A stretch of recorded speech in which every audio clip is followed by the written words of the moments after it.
Yaa Kadir Martuudhaa, yaa ilma si malee gadaa, seenaa ati hojjettee arrallee si faarsaa. Sagadee fi hattuun seenaa kee hin beeyne, arra guyyaa keessaa kaatee akka waan qabsooytee, maatii namaa seentee ilmaaf abbaa walirratti kaafte. Gaafa nuti Oromummaa sanuu akka waan taate waa takka hin beekne Kadir Martuudhaa qabsoo keessatti guddatee. Gaafa inni Oromoodhaaf waa baay'ee hojjete. Qalee eessa turtee har'as baatee akka nama isaaf waan takka yaadutti bultii namaa seentee ilmoo namaa fuutee miidiyaatti baaftee sanuu ilmoo xiqqoo waggaa 10 hin geenye. Miidiyaa gubbaa baaftee asiin nu taphattaa. Hujjaajeessuu Oromoo tana eessaa argatte? Oromoon takkumaa jechaatuma ooltan.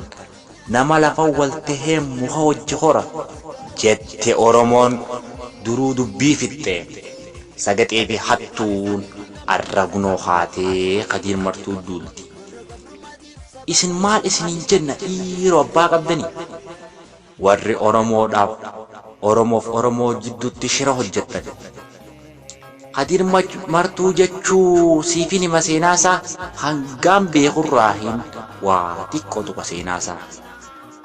Kadir Martuudhaa wayita biyyaa ka'ee matammaa dhufettis namni irratti qabsaa'e. Maamma Tufaa kan jettaniin rimeeticha garaa guddaa. Akka inni Oromoodhaaf hin qabsoofne godhee kunoo Kadirillee cinaacha isaa cabsee akkana kan godhe qabsoo isaatirratti akka inni cimu kan isa taasise. Kadir Martuudhaa kunoo arrallee as gahee gaafa inni kunoo Oromoo tooji'ee gabba'ee dubbate. Eenyu beeka waa'ee Oromummaa dhugaa walitti himna. Oromoo ta'uu keenyaahuu if hin beeknu ture.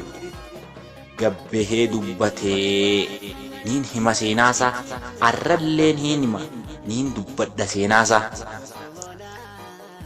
Kadir Martuu jechuun goota ilma sabaa kutaa 10 takkaaf qabsaa'ee bar hin goone takka shira dabaa.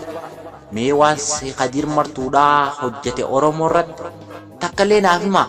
Yoo badiin isaa garuu Oromoo irratti Oromoodhaaf hojjechuu ta'e malee waan Oromoo godhe takkallee hin garre. Duraanuu makmaakee Oromooni sa'aa abbaan gaafa dhadheehee Ormi ija beeysaa jette Oromoon.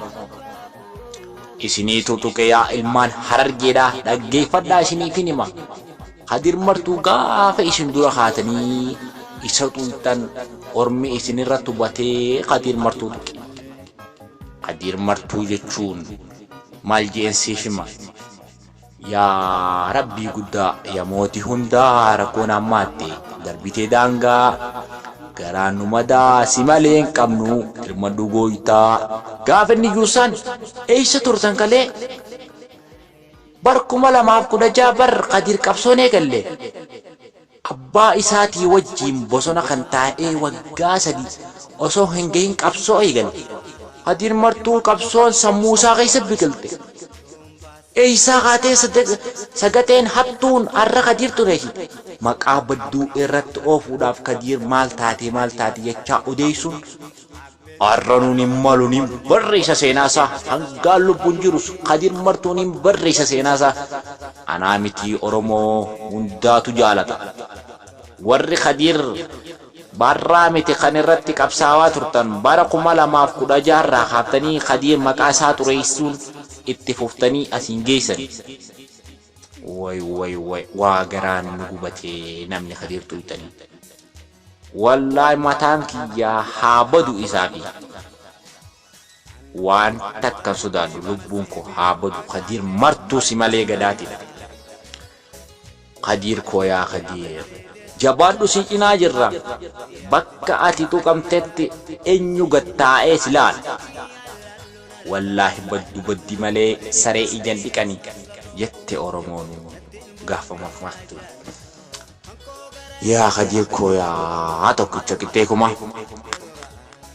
namni ati jibbitu tokko hin jiru gonkumaa gaafa ati kaatee obbo Mallas Bushtii gaafa ati jettu san mee eenyu dubbate gabbahee Oromoodhaaf hundi ishii teerii dhaggeeffatti waa takkan beektu yaa Khadiir koo tokkicha gidee akkuma jabaadhu sijina jirra arraa fi borulle qabsoon teenya si wajjin fuuldurri keenya ifa malle saniifuu si faana jirraa yaa tokkicha gidee akkuma Khadiir koo leenca koo yaa ilma si malee gadaa abshiir si faana jirra osoo arraa miti kalee kan garaa bitamu ta'e Khadiir martuura arra bar nama miiliyoonerra ta'e qabeenya isaa mana isaa makiinaa isaatti dhabee maatii isaa tan jaalatu gargar facaasee inninis kana kan godheef qulqulluu ta'uudhaan Oromoon akkanatti hoggaa haatee walirratti qabsu seenaa namaan xureessinaa yaa Oromoo wal dhageenya seenaa Khadiir martuutii miti goota kabiraallee xureessaa jirta saniif tokkollee Khadiir martuun geessanii if kabajaan abbaatu if kabajaan bareedduun hanga abbaan if kabaje ormi nama kabaja isin wayin isinidhaa mayaa ilmaan argeedhaa goota keessan jabeessa abbaan fedhe gantuu miti waan fedhe haa ta'u bilisiginnaa miti jettanii abbaa fedhe bilisiginnaadha jettanii abbaa feetan irratti hin duulina haa teessu bilisiginnaa keessaas wanni waggaa 27 isaan guuno waggaa 27 guutuu Oppiidiyoof wayyaanee wajji daldalaa ture arra hunoo haatee bilisiginnatti Harargeen nama lama moo sadii ida'amnaan ka'anii irra duulanii abbaa feetan goota keessan jabeeffadhaa irratti hin duulinaa ummataa wajjiini saniifuu jabeeffadhaa goota ilmaan keessanii abbaan fedhe waan fedhe deeggaruun mirga qabaaf namuutu saniifuu jabeeffadhaa